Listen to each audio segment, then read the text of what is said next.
Gente, vamos girar o assunto aqui porque após dizer que revelaria na noite desta quinta-feira a lista de países que compraram madeira extraída de forma ilegal da Amazônia, o presidente Jair Bolsonaro afirmou em transmissão ao vivo pelas redes sociais que acusará empresas e não as nações. A reportagem é da Luciana Verdolim. Olha, depois de prometer divulgar o nome dos países que mais importam madeira ilegal da Amazônia, o presidente Jair Bolsonaro adotou ontem um tom mais cauteloso e desistiu da ideia de divulgar a lista. Ele, no entanto, apresentou dados concretos de que os países têm como saber que o produto que sai aqui do Brasil é ilegal. Disse que essa questão tem sido utilizada, inclusive, para evitar a formalização do acordo do Mercosul com a União Europeia. Mas até para evitar problemas diplomáticos, o presidente foi orientado a focar nas empresas e cobrar ajuda para fazer frente ao problema. A gente não vai acusar nenhum país aqui de cometer nenhum crime ou ser conivente de um crime, mas empresas que poderiam estar nos ajudando a combater esse ilícito, que interessa para nós qualquer ajuda nesse sentido. Ao ser questionado durante o programa Os Pingos nos Is, aqui da Jovem Pan, sobre a quantidade de madeira comprada especificamente por empresas francesas, o presidente evitou fazer críticas diretas, mas afirmou que o volume de madeira exportado para aquele país realmente é acima do legal. Eu acho que o Augusto fez diretamente a França, porque a França é um concorrente nosso em commodities.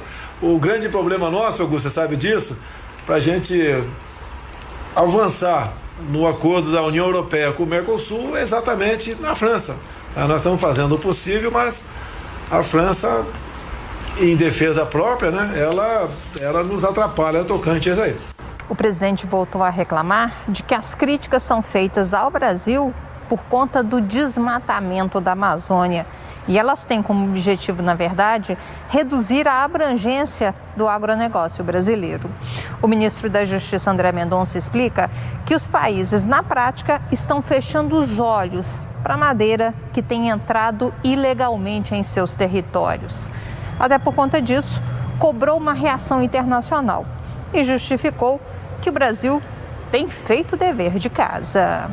Mas também não adianta nós combatermos aqui se outros países não combatem também a receptação desse material que chega lá ilegalmente.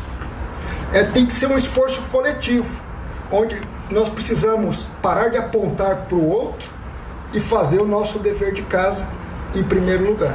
O delegado da Polícia Federal, lá no Amazonas, Alexandre Saraiva, reforça o discurso do presidente Bolsonaro e explica, por exemplo, que é falsa a afirmação que a floresta está sendo derrubada na Amazônia para dar lugar à agricultura.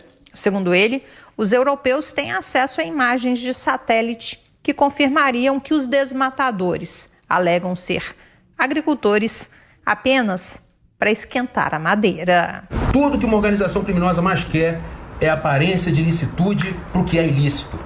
Então não se pode confundir o traficante de madeira ilegal com o agricultor. E é uma grande injustiça com o Brasil quando esses países nos acusam de uma coisa que eles sabem que não é verdade. Ele explicou, inclusive, que os fraudadores utilizam licenças antigas, algumas de 2010, para dar um ar de legalidade à madeira. E lembrou que o pico do desmatamento na região se deu em 2018. De Brasília, Luciana Verdolim.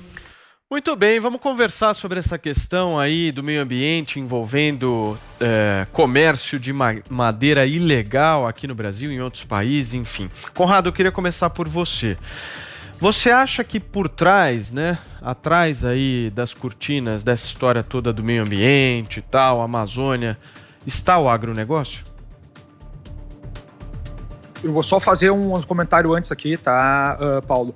Quando eu estava falando da violência entre os negros, aí a Paulinha falou que é um erro, mas uma informação aqui, ó. 54% da população é negra ou parda, a maioria dos policiais do Brasil são negros ou pardos, a maioria dos policiais que morrem são negros ou pardos. No Rio de Janeiro, 80% dos policiais que morrem são negros, e a violência entre negros aumenta os assassinatos, por negros que matam negros. São dados, é facilmente achado no IPEA, é facilmente Eu não encontrado na contestei internet. seu dado, eu contestei o contexto que pode dar o que você falou. Eu tô só trazendo e acho muito ruim. O João tá muito certo. O Vini de Paula... Peraí, gente.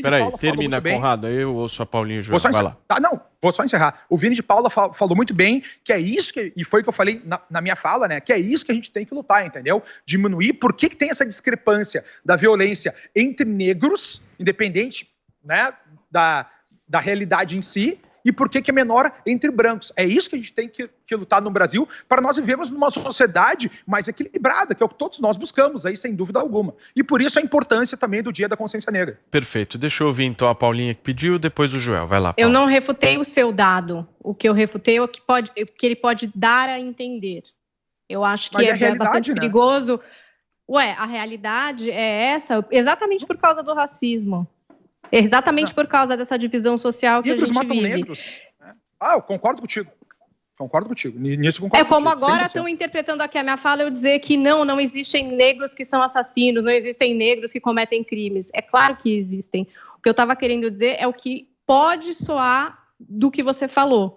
Agora você está trazendo os outros dados aí para justificar a sua fala, mas foi uma fala perigosa, porque ninguém é violento por causa da sua cor. A violência acontece mais dentro da comunidade. Eu sei, mas pode dar a entender, Conrado, da forma que você colocou. Mas é verdade. Tá bom, desculpa. Vai lá, Paula. Conclui, por favor.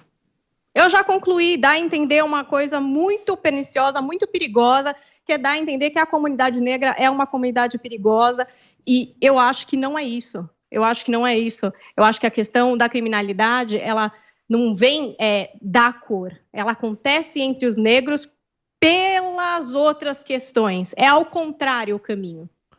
Perfeito. Joel, em seguida o Conrado. Vai lá, Joel. Só muito brevemente, lembrar que no Brasil o racismo não se dá de uma forma de uma luta racial binária em que brancos tentam matar negros e negros tentando matar brancos. O racismo do brasileiro é diferente. É o racismo da hierarquia racial, que relega, que marginaliza, que violenta toda uma grande parcela da nossa sociedade, a inferioriza, lança, inclusive nas mãos do crime organizado, muitas pessoas, e que reproduz essa lógica sistemática da violência, cometido, por exemplo, por forças de segurança contra uma pessoa que tem o sinal da cor. Tem a cor mais escura, ela já vai ser uma vítima preferencial de forças de segurança, nem sempre só com a violência física também. Qualquer negro que você converse nesse país que já foi num shopping de elite vai ter histórias para te contar. Então não é só que é o branco matando o negro. Não é isso que está acontecendo aqui. Não é um apartheid à la África do Sul. É algo mais entranhado e mais hierárquico e muito, muito violento e excludente. Conrado. Só para finalizar, então, eu faço voz ao que o Joel falou, e eu acreditava, eu que tinha sido claro, dizendo que as causas dessa violência são por outro prisma, né, por problemas econômicos, sociais, de infraestrutura, e o que a gente tem ali, só que eu falei que não é que o negro é mais violento, mas que a violência acontece mais entre a comunidade negra, inclusive nas forças de segurança, que tem sua maioria dos componentes negros também, que são os que mais morrem no Rio de Janeiro, que me impressionou, 80% dos policiais mortos são negros.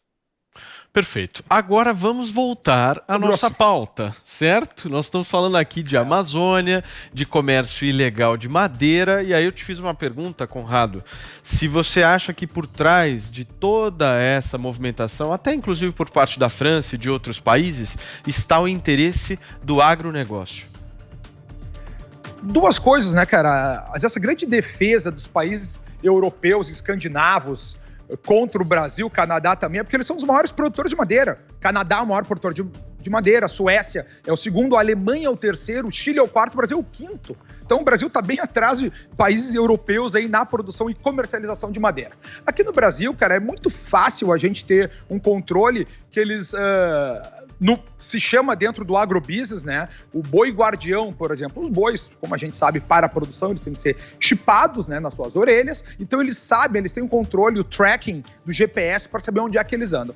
Então nessa grande parte aí das fronteiras, das bordas das zonas de preservação, eles conseguem ver onde é que a pecuária está tomando conta, né? Então, você sabe que da pecuária do Brasil, só 7% acontece nessas zonas protegidas, né? Então, é um número muito pequeno. Quando falam de produção de pecuária na Amazônia, essas coisas, é um número muito pequeno da grande produção nacional.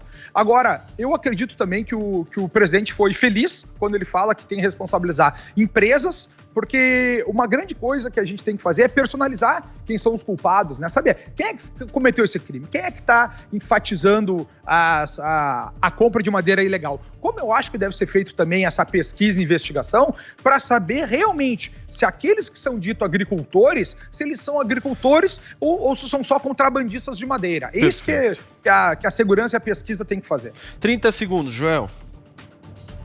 Vamos lá. Bom, primeiro, que bom que o presidente Bolsonaro deixou aquela retórica de acusação contra países que não leva a nada, que milita contra o nosso interesse. Vamos ver quem são os grandes infratores. O que eu sugeriria para o governo é o seguinte, olha, chega para a França e fala, vocês estão criticando nossa gestão ambiental? Veja só, tem um monte de empresa aí na França comprando a nossa madeira de origem ilegal. Vamos trabalhar juntos, então, para impedir isso? Quanto você está disposto a me ajudar também, para ver se o seu discurso ambientalista é verdadeiro, sua preocupação com a Amazônia é verdadeira?